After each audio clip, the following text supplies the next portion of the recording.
और अब बात बारिश के आपातकाल की। दरअसल कोटा से बड़ी खबर है, जहां भारी बारिश से हुए नुकसान को लेकर ओम बिरला बेहद गंभीर नजर आ रहे हैं। अतिवृष्टि से हुए नुकसान की समीक्षा बैठक ले रहे हैं। कलेक्ट्रेट सभागार में अधिकारियों की बैठक ले रहे हैं और ओएसडी राजीव दत्ता, कलेक्टर समेत अधिकारी भी इस दौरान बैठक में मौजूद हैं। तो फिलहाल अतिवृष्टि से हुए नुकसान की समीक्षा बैठक ले रहे हैं और साथ ही कितना नुकसान हुआ है कोटा के अंदर, इस सब की जानकारी ले रहे हैं।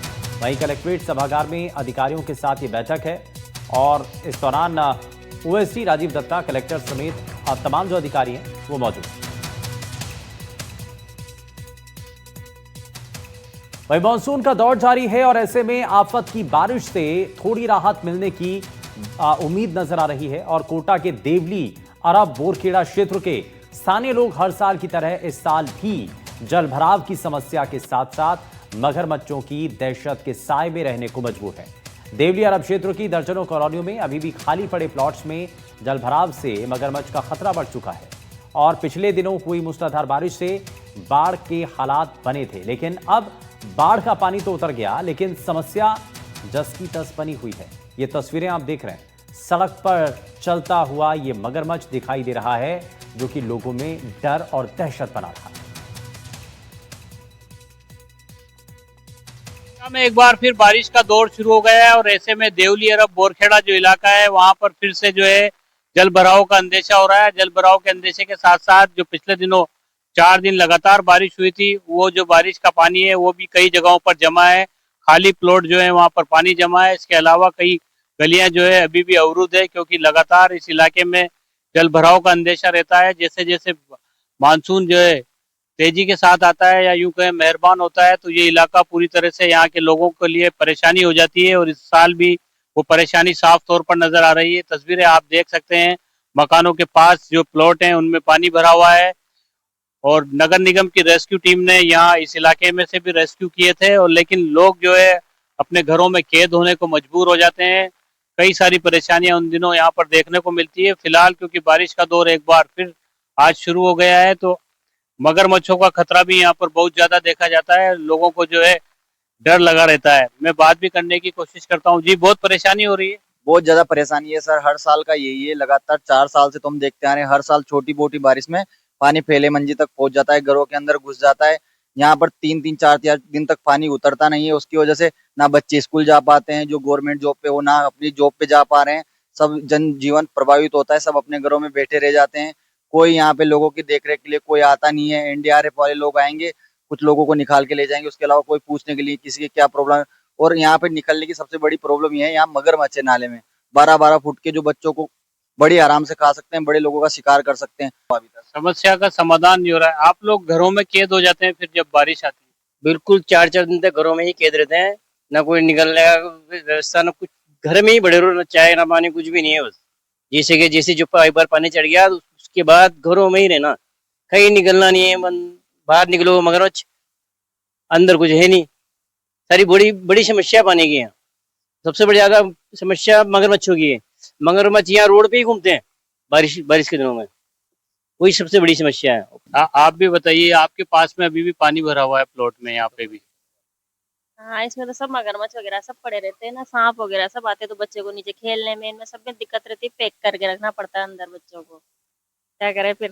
दिक्कत है। अब तो सरकार से गुजारिश है भाई, जल्दी से नाले काम कराए, यही है अपने लिए, और क्या। उम्मीद की जानी चाहिए। जिस तरह से पूरे क्षेत्र का तमाम जनप्रतिनिधियों ने दौरा किया है, जिला प्रशासन भी लगातार इस इलाके में जो है जल भराव जब बहुत ज्यादा हुआ था तब पहुंचा था, तो कोई ऐसा काम किया जाएगा, कोई ऐसी व्यवस्थित योजना लाई, कार्य योजना बनाई जाएगी जिससे जो है सैकड़ों परिवार जो दहशत में आ जाते हैं बारिश के दिनों में, उनको राहत मिल सके। कोटा से सहयोगी हेमंत जोशी के साथ शाकिर अली, एनडीटीवी।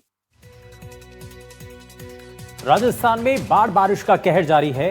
बाढ़ प्रभावित इलाकों में एसडीआरएफ की टीम देवदूत बनकर के सामने आई है। पिछले 3 दिनों में एसडीआरएफ ने सवाई माधोपुर, टोंक, बूंदी, कोटा, बारां, नागौर जिलों में 340 ग्रामीणों का रेस्क्यू कर उनकी जान बचाई है। इतना आम लोगों के साथ साथ टीम ने 69 मवेशियों का भी रेस्क्यू किया है। इसके अलावा जून से अब तक एसडीआरएफ की टीम ने 865 लोगों की जानें बचाई हैं। बाढ़ प्रभावित इलाकों में एसडीआरएफ का रेस्क्यू अभियान जारी है। हमारे संवाददाता ने एसडीआरएफ कमांडेंट राजेंद्र सिसोदिया और उनकी टीम से बात की है। जरा एक रिपोर्ट दिखाते हैं।